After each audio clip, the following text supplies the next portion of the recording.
और बच्चा इतना कोमल होता है कि उसको दर्द आसानी दर्द होता है। तो भगवान से रोता है, गाता है, बहुत प्रार्थना विनती करता है कि भूम गिरा जिम ढावर पानी, जिम जी वहीं माया लपटानी। देखते हैं कि कुछ कपड़ा यदि देख लेता है तो कुछ समय के लिए रोना बंद कर दे और खुश हो जाए कि लगता भगवान आने वाले। देखो, मानव धर्म सनातन धर्म है क्या? सत्य न्याय धर्म। सत्य ऐसा व्यक्ति कोई नहीं है संसार में जिसको सब लोग जो है टाटी घाट में आए हुए हैं और टाटी घाट में कम से कम 50 महात्मा लगभग रहते हैं। यहाँ से फटिक किला से लेकर के अनसुईया जी के बीच में। और सभी भक्तों से रिक्वेस्ट है, जब भी कभी आप लोग टाटी घाट आवे तो जो भंडारों में नहीं जाते, टाटी जो माने अपने स्थान कुटी छोड़कर कोई बाहर नहीं जाते हैं, उनकी सेवा जरूर करना चाहिए। और जो ऐसे संतन की सेवा करते हैं उनके बारे में लिखा है कि ऐसे संतन के दरस करे जो प्रेम लगाए, तन मन के पातक मिटे सो नर के नहीं जाए।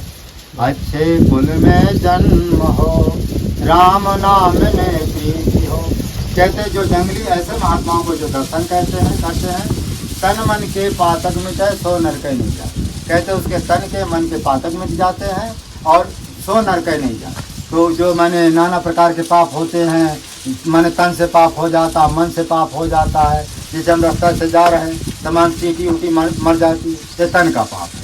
मन का पाप होता है, मन में किसी के प्रति गलत भावना रख देते हैं, किसका ऐसे हो जाए, नहीं मन में विचार होता है कि ये व्यक्ति मर जाए, ऐसे नहीं, नाना प्रकार के विचार होते हैं, ये मन के पाप है। और तन मन और तन का मतलब जो हाथों से हो जाए, किसी को मार देना, काट देना, कुचल देना, ये तन के पाप। मन के तो बता ही दिए, मन से गलत भावना उत्पन्न हो जाना। तन मन के पातक मिटाए सो नरक नहीं जाए, तो वो कहते हैं नरक नहीं जाए। जो नरक भी के बारे में बताते हैं, नरक जो है वैसे तो 28 नरक है, इसमें प्रधानता नरक जो है, नरक तो 1000 नरक है, लेकिन जिसमें नरक में मुख्य नरक जो है 28 नरक है। तो कहने का अभिप्राय हमारे ये है कि तन मन के पातक मिटाए सो नरक नहीं जाए। तो इसलिए व्यक्ति जो है संतों के दर्शन करने से ये माने उसके तन मन के जो पातक जो पाप होते हैं वो मिट जाते हैं और नरक नहीं जाते। इसीलिए सभी लोगों से प्रार्थना विनती है कि अधिक से अधिक लोग संतों का दर्शन करें। संतों के दर्शन मात्र से जीव का कल्याण होता है। छोटी मोटी यदि कामना है, महात्मा अच्छे महात्मा है, उनके आशीर्वाद से भी कामनाएं पूरी हो जाती है। तो इस तरह से संतों के दर्शन मात्र से संत दरस जिम पातक टरी।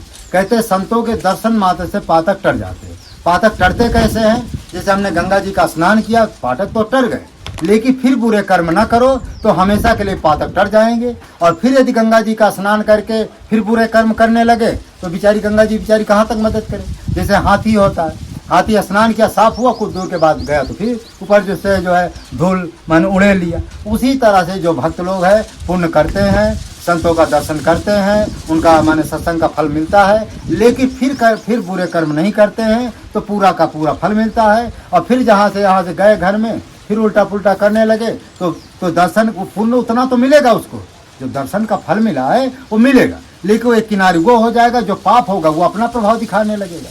तो कहने का मतलब पुण्य और पाप, जीव को पुण्य और पाप दोनों भोगना पड़ता है। यदि पाप अधिक होगा तो नरक भोगना पड़ेगा, 84 लाख योनियों में भोगना पड़ेगा। गधा कुत्ता बिल्ली है, इन योनियों में उसको जन्म लेना पड़ेगा। यदि पुण्य होगा तो स्वर्ग जाएगा। ये जो आकाश के तारे देख रहे हैं, आकाश के तारे स्वर्ग के तारे हैं। जब जीवात्मा यहाँ पुण्य करता है तो आकाश में उसके लिए आकाश में तारे के रूप में कोई बहुत बड़ा उसके लिए महल बन जाता है, उसके लिए पूरी बाग बगीचा प्रकट हो जाती है। फिर वहाँ जीवात्मा तब तक रहता है जब तक उसका पुण्य होता है, और जैसा उसका पुण्य क्षीण होता है फिर वो धरती में आता। कभी कभी आप देखते होंगे तारे अपने आप गिरते हैं और फिर जैसा उसका कर्म होता है 84 लाख या जैसे उसके कर्म होते हैं उसी में अपना वो चला जाता है। यदि हाँ, ये जरूर बात है, यदि स्वर्ग से आया हुआ व्यक्ति होगा तो बड़े घर में जन्म होगा, उसके पास महल अटारी सब कुछ होगी, लेकिन वो भजन नहीं करेगा क्योंकि केवल उसके पास पुण्य है। और जो विशेष पुण्यात्मा होगा, जो यदि वो पूजा पाठ कर रहा है तो समझो वैकुंठ से आया। तो पूजा पाठ करने वाला व्यक्ति जो होता है, जो भी व्यक्ति होता है माने संसार में जो भी व्यक्ति को देखो ये पूजा पाठ कर रहा, धन धनाढ़ से संपन्न है, तो इसको समझ जाओ कि वैकुंठ से आया है। और जो देखो कि धन धनाढ़ खूब है, ऐसो आराम कर रहा है और खुश धन संपत्ति मिले तो समझो वो है कहाँ से आए, स्वर्ग से आए। इतना अंतर है।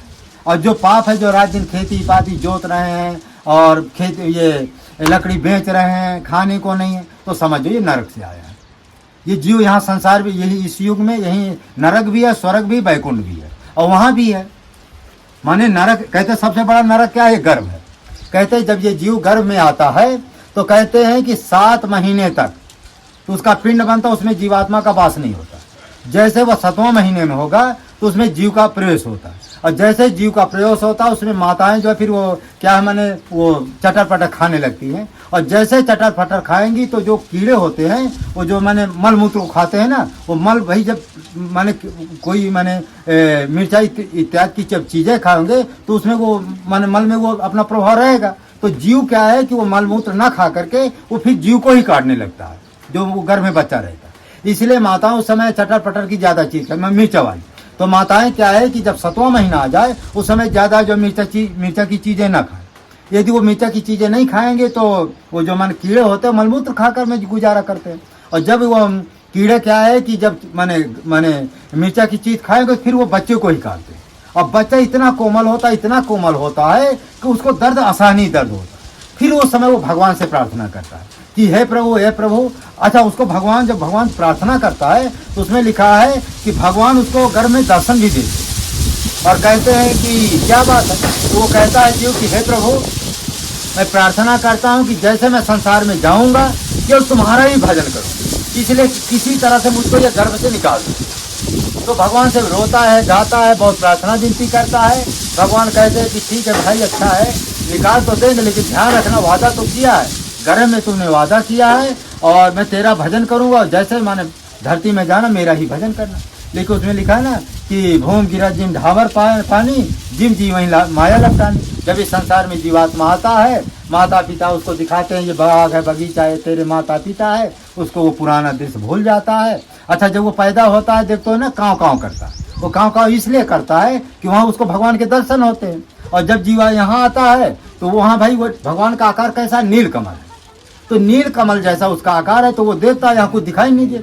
यदि कोई इस तरह का कपड़ा जो बिछा, उस समय कुछ बच्चों को हम देखते हैं कि कुछ कपड़ा यदि देख लेता है तो कुछ समय के लिए रोना बंद कर दे और खुश हो जाए कि लगता भगवान आने वाले।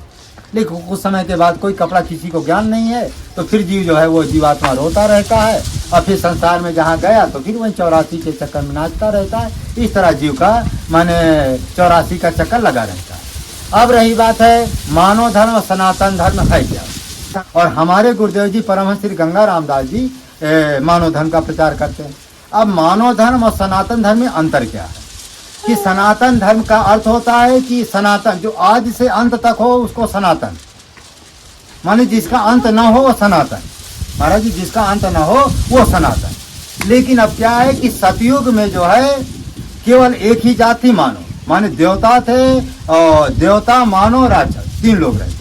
तो देवता भी उन्हीं शास्त्र ग्रंथों के अनुसार चलते थे, और जो दानव लोग थे, जो राक्षस थे, वो भी ब्रह्मा जी और विष्णु, ब्रह्मा जी और शंकर जी की पूजा करते थे। वो भी सनातन जो वेदों में लिखी हैं, ऋचाएं हैं, मंत्र, उसका भी पालन करते थे। वो भी सनातन धर्म का प्रचार करते, माने पालन तो करते थे, लेकिन जब उनको शक्ति मिल जाती तो उदंडता भी करते थे। और जो मानव थे, जो मनुष्य थे, वो भी सनातन धर्म के अनुसार चलते, ऋषि मुनि सनातन। तो ये कब तक रहा सनातन धर्म?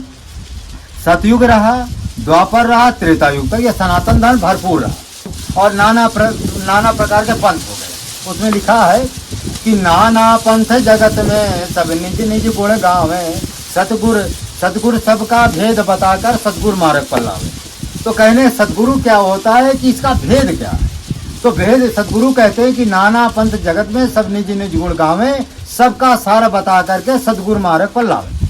तो क्या हुआ, जब ये कलयुग आया तो नाना प्रकार के पंथ हो गए। अब क्या है, जो क्रिश्चियन उनको यही पता नहीं कि सनातन धर्म होता क्या है, उसे किसी को तो उसको पता नहीं सनातन धर्म क्या है, क्योंकि उनको ज्ञान ही नहीं है। तो ये हिंदुओं को इसलिए ज्ञान है कि जो रामायण का, गीता का, भागवत का जो पढ़ते उड़ते उनको ज्ञान है कि सनातन धर्म क्या। सनातन का मतलब है वेदों में, ग्रंथों में, शास्त्र ग्रंथों में जो आदेश है कि किस तरह से जीवन पद्धति चलाना है, उसी का नाम है सनातन। लेकिन अब क्या है कि जो बड़े लोग हैं, जो शहरी लोग हैं, उन्हों को पता नहीं कि सनातन धर्म होता क्या है। तो अब हमारे गुरुदेव जी ने मानव धर्म लाए हैं। तो मानव धर्म का अर्थ क्या है कि मानव दुनिया में एक जात है, मानव। जो दुनिया में केवल एक ही जाति है, मानव। और संसार में 2 ही व्यक्ति हैं, मानव और दानव। मानव का मतलब है जो सत्य न्याय धर्म का पालन करता है वो मानव है, जो असत्य न्याय अधर्म का पालन करता है वो दानव। संसार में दो ही जात है और दानव मानव। तो हमारे गुरुदेव जी का कहना है कि संसार में केवल कौन जाति, एक मानव जाति, हिंदू मुसलमान सिख ईसाई। और इसका सूत्र क्या मानव धर्म का, सत्य न्याय धर्म। सत्य ऐसा व्यक्ति कोई नहीं है संसार में जिसको सत्य न किया।